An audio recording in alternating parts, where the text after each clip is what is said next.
throw it up, and then chilling. Yep. I think I can work with that. I think I just did it. Welcome to the first installment of Anime and Chill. Let's talk anime. We are talking about the first episode of Yashahime, Half Demon Princess. Mm-hmm. And this is going to be more of like our reaction, kind of like predictions, though. Let the anime talk and chilling commence. Okay, so initially, my first reaction is, mind you, Inuyasha is my favorite anime, like hands down favorite anime. So my initial reaction was that the first episode was just like a throwback for everybody who liked Inuyasha, who watched Inuyasha.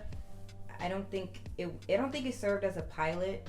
I don't think it served as anything other than like it was literally structured as It was a recap. It was literally structured as an Inuyasha episode. Like this, they're going on an adventure and they have to fight a demon and they win because of Kagome and Inuyasha. The only thing is that it didn't have Miroku's wind tunnel.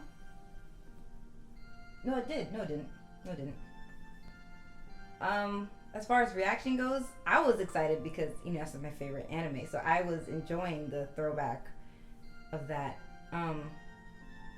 And the music was good.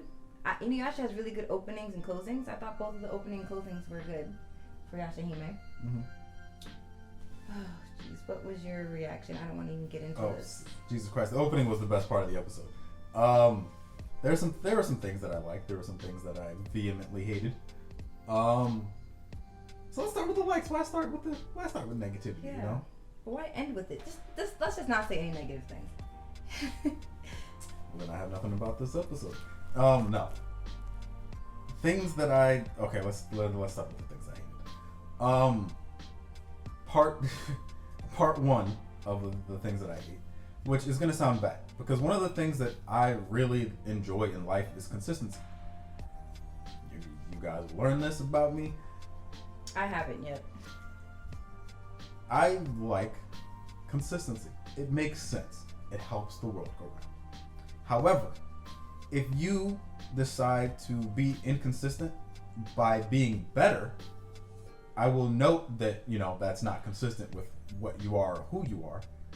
But I will respect the grind of trying to be better.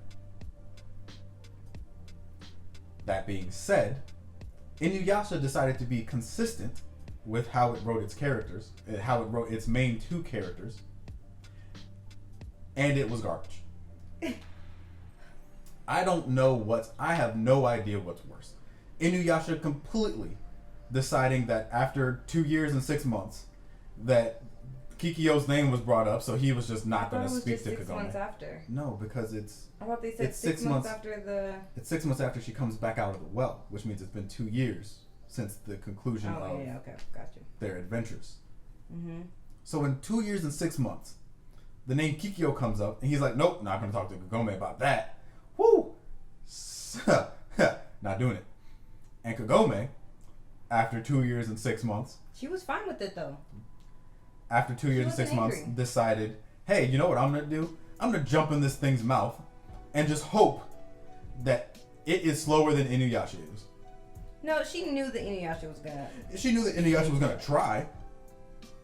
But you know what's stupid? They have plot armor. She knows that. Jumping into the mouth of a demon trying to kill you. She didn't jump in his mouth. He came up and tried to eat her. And she jumped off of Inuyasha's back towards the mouth trying to eat her. I don't know how that's not jumping in his mouth. Because, she jumped towards the ground and then the mouth came up out of the ground. Okay, so what she did was she trusted that Inuyasha, being in the air, would be able to get to the ground and maneuver himself to her before whatever problem arose. It always works out like that. Kagome knows that they have plot armor. Consistency. When doing something stupid, I will comment that I respect the consistency. But I will also be mad that you're still stupid. That was stupid. I don't think I can begin to get out this burning fire I have of hatred for the way that either of them acted throughout this episode. Besides those two, but those two things are completely lopsided. I have huge hate for those two things. The things that I liked that they talked about Moroku missing his wind tunnel. And he did say like, oh, now without my wind tunnel, I can see how I don't want to say useless he is, but he said something where he's like, I see like how not powerful I am and how like I'm weaker than everybody else. The wind tunnel, he's had his wind tunnel since he, I think, turned 10 or something like that. Yeah. 8, something like that. I think it was 10. He's had his wind tunnel almost a decade. He's lost his wind tunnel for a little over 2 years. It's going to make sense that he still misses it. Mm-hmm.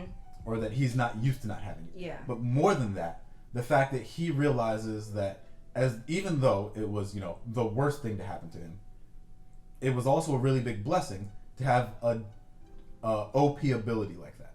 Right. And I would like if part of their growth or his growth is trying to find a balance between the wind tunnel, maybe using the wind tunnel only as a weapon, not as the life stealer, the life ender. So if he can find a way to open and close the wind tunnel at will, maybe he doesn't get to use it as often as he did before, but maybe he still gets to be able to use it and not die from it. You know what I mean? So like, it still will grow every time he uses it, but he can close it. So, if the last time before it opens wide enough that it kills him, he can just say, that's the last time I'm using it forever. Or he has the choice. He could live until he's 60 and use it at 65 instead of dying at 20, 30, what was it, 30 years old? You die with the wind tunnel? Something like that. Something like that. Or it's just when it gets to a certain point. I think it just grows. I don't remember. But I liked his lamenting of losing the wind tunnel, because not only was it a big part of his life, but it's also powerful, and he might not have respected how powerful it was because of the curse and because he knew he was going to die. 2, I loved that Roothead basically shit himself when Sesshomaru was at Sesshomaru was at the village. He said, "Nah, I'm not going over there." Yeah, when he was just standing on top of the roof. Uh-huh. When Sango was like, "Why is nothing happening? Attacked? Why is nothing happening here?" And then she walked outside, and Sesshomaru was just sitting there. So that also lends to either how big of a deal Sesshomaru really is, because Roothead hasn't been out for 500 years. Well, he probably more so doesn't know Sesshomaru, more so like he can feel his like demonic aura. I love that. Either he knows what Sesshomaru is specifically, and he's like, "That's Sesshomaru," no, or he comes out and he says, "There's something over there that I just don't want to mess with." Mm-hmm. So I think that's what it was. Staying away from that. I love that because Inuyasha was in his face, and he didn't blink. He wasn't worried about Inuyasha at all. I love that apparently boomerangs are best. Don't get a sword, don't get sickles, boomerangs over everything. Sango was messing people up with that boomerang. And she was doing it after having 3 kids. Sango's best girl. I said it before, I'll keep saying it. Sango is that girl. We're gonna do like kind of predictions for what we think this rest of the season excuse me for what the rest of the season is gonna look like. So do you want me to start? No, I can go first. Mm-hmm. So even though we don't do a whole lot with it, we do meet Setsuna, Toa and Moroha. I said Moroha. Yeah. Moroha. La la la la la. So we meet the main 3 girls, and we get a little bit into who they are as people. Setsuna is what we're seeing is she's the calm mastermind. She tells, the shogun or the shogunate or whoever he is, you might not want to keep me here because my friends are coming and they're not going to be as nice as I am. I thought Toa was that one. Toa, because it's Toa Higurashi, and that was Toa. Setsuna is. Oh no, you're right. You're right. Was Toa. Setsuna is the other sister that was in the whatchamacallit. So Toa, I apologize. Toa, we learned is the calm, the strategist, the nice girl. We learned that Moroha is just like her father. She said, "Oh, that's my enemy. I got you. We're out here." Mm-hmm. And she just fights first, thinks later. Attacks, got caught off guard, and luckily. I'm also kind of upset though that she has ribbons and not dog ears. Well, we don't. They had one job. We don't know about that. Give her dog ears. There might be ribbons to cover up her dog ears. We don't know. You saw the ponytail when she turned to the side. Her ponytail was down here and her bow was holding it up. Okay, but she might have wrapped the ears with the bow. So if her ponytail's down here, why would her ears be down here? When her ears should be on the top of her head like Inuyasha's. The things are up here. But when she turns to the side, you can see how it's lower than the top of her head. It just looks from straight on like it's up there, but it's not on the side. I don't know. I could care less about her having dog ears though. She has the dog nose, so it doesn't matter. Yeah, she has dog nose. And I think we're gonna set up Setsuna as the cold, silent assassin type. Like her father. Like her father. Couldn't have said it better myself. They have those little jewel things. I'm interested in what those are. Yeah, what did they say? Like the rainbow something? Rainbow. I don't know, but rainbow spheres. They each have one. Like that. I'm interested. They look like the Shikon jewel, and I hope that they're not mini Shikon jewels or something like that. That would be stupid. I don't know. But Toa's is in her eye? ? And then Moroha has hers in a shell. She was like, "I'm Ariel."